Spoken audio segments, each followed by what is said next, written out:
好，這場統一獅呢對台江雄鷹的比賽是這台南亞太棒球場啟用的頭一場。想袂到這場外所有一個查甫人因為賣爽關節轉，甲人扇喙皮，毋但是互中華職棒呢，家己做是永遠的烏名單，就連伊上班的公司嘛隨甲時，甚至閣要甲討賠償。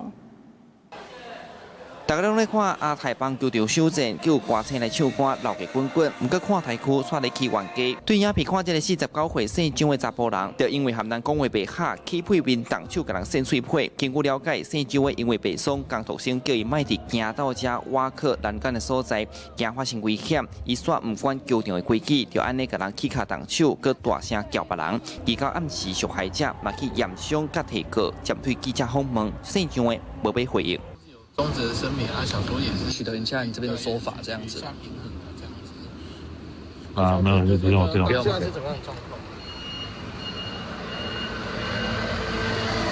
所以國掌方式攻擊對方左臉頰，警方到場後已將涉案人帶反鎖調查，全案依傷害罪嫌偵辦。 這個查甫人身份嘛，隨後網友吹出來，原來伊是賣厝做中人公司的劉備經理。代志發生了後，公司面冊互儕網友翕相，這間公司嘛趕緊發文，強調公司對暴力無法度容忍，宣布隨家私透露。那這個查甫人過去嘛捌加盟過海產店，雖然4年前已經關起來啊，不過嘛牽拖其他店家，互因真無奈。大家攏會電話來這個關心啦，攏會問啊，多多評論的話。